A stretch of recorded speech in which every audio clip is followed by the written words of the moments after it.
Hi all, this is a quick video to arrange a combo chart, right?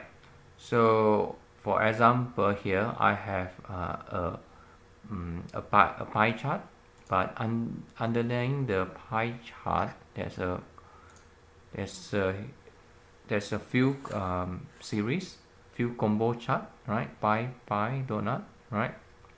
So there's overlap of chart here.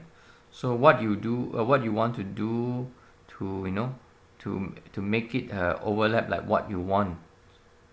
So you can go to select data, right? Then you can move around the series from here actually.